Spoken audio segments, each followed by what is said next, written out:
Amanda feels her heart racing as the test subject screams on the television screen. She observes him as he looks down at the see-through cylinder pressed against his bare abdomen. Several rats are trapped inside the cylinder, screeching against the subject's skin. The thermometer inside displays 97 degrees Fahrenheit. The rats are agitated, stuck between the glass and his stomach. They cannot escape the heat. Amanda is pleased to see the subject cry as rats claw at his skin. Then he succumbs to his flaw, activating the trap's last mechanism. Amanda feels a jolt of adrenaline as a board rises inside the cylinder glued to the subject's abdomen, opposite to the ravenous rats, letting through a hissing cobra. The snake uncoils, and the rats go wild.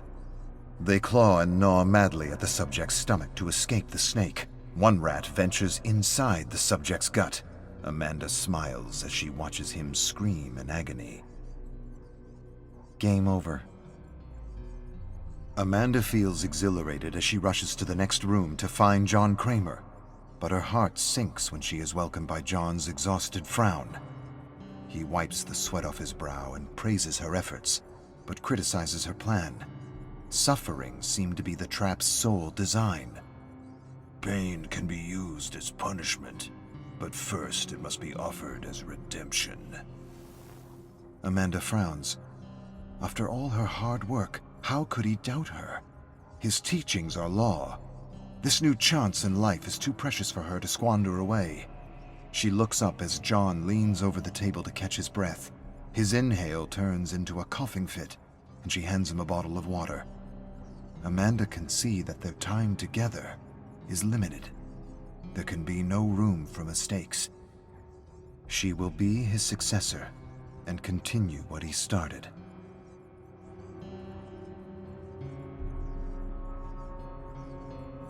John staggers inside the meat plant. Dark circles are under his eyes, as if he has not slept in weeks. Amanda usually sleeps no more than 4 hours per night, less so before a test. The excitement keeps her wide awake. Amanda's eyes fall on the large folder in John's hands. Another test? John nods. He is compiling information on Grace Wright, an amiable politician campaigning for the upcoming election. Amanda watches him as he massages his temples. He looks worse than last week. How long did she have to learn everything about his craft? A few years? A couple of months? To protect their legacy, she needs to be ready when the time comes. She must continue John's work as Jigsaw, the successor. Amanda reaches for the folder in his hands. Let me show you what I can do.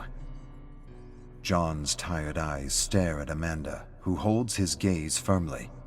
She is ready, and they are running out of time. He nods reluctantly.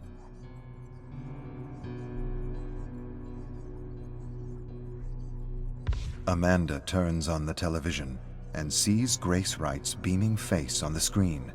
The elections are tonight. Several sheets slide over the printer's tray, falling at Amanda's feet. She snatches them from the ground. Earlier today, she broke into Grace's inbox to find her flaw. The test must be perfect. Perhaps John will be able to rest once he is convinced that his life's work is in capable hands. Amanda pores over a series of documents and emails exchanged between Grace and a lawyer from 10 years ago. A certain Ben Fairfax threatened to expose a scandal relating to when Grace joined the city council. The lawsuit was settled swiftly. But the emails continued between Grace and her lawyer.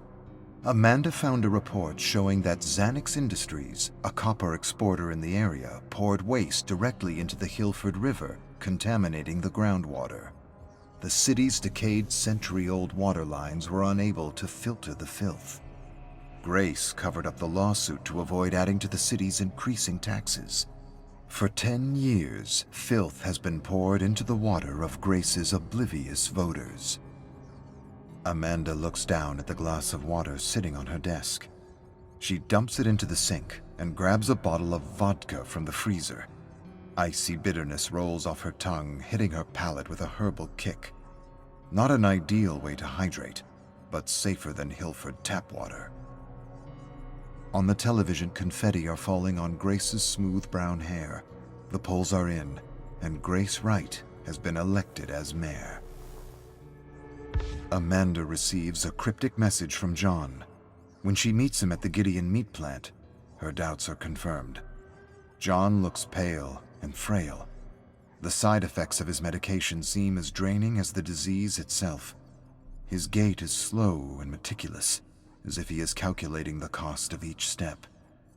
Amanda grabs his arm to help him sit down. He can no longer conceal his pain, not from her. She examines him as he catches his breath. Beads of sweat are purling above his brow. Her leader, her mentor, her father is dying. Amanda clenches her fist. What will I do without him? Panic twists her stomach in knots, and then another sensation. Something akin to trepidation. No, excitement. A thrilling rush of freedom. Complete control. John asks about Grace's test, and Amanda reassures him. His legacy is in good hands. She will prove it to him. Amanda's temples are throbbing. It has been weeks since she slept more than 2 hours per night. She pops a painkiller in her mouth and winces as the pill scrapes her dry throat. She ignores the bitter taste lingering in her mouth as it melts. No time for sleep or water. She is scouting the sinuous tunnel network under the Gideon meat plant for Grace's test.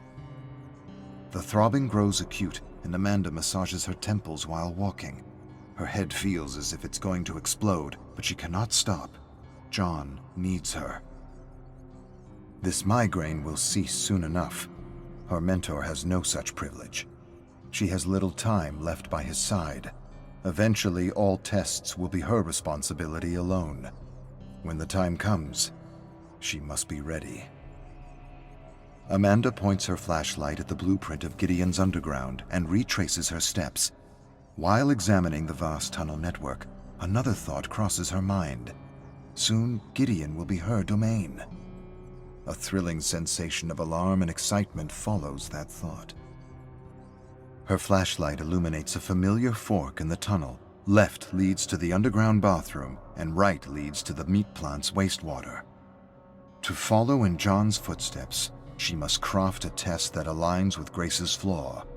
A corrupt ambition to rise and become mayor while sacrificing the health of thousands. It is time to give the mayor a dose of her own poison. Amanda crawls into the tunnel on her right. Amanda is hiding in Grace's bathroom behind the drawn shower curtain. Her heart is racing as she waits for the perfect moment to strike. This is her favorite part. Adrenaline is flowing, heightening her senses. She feels like she can take on the entire world without fatigue or pain. She feels awakened, despite not having slept for days. Waiting for her prey, she feels alive and powerful, every second stretching into a blissful, intense high. That is the real power of John's teachings, a second chance at living in a heightened state of mind. Amanda hears the door creak open in the hall. She strains to hear if someone is with Grace.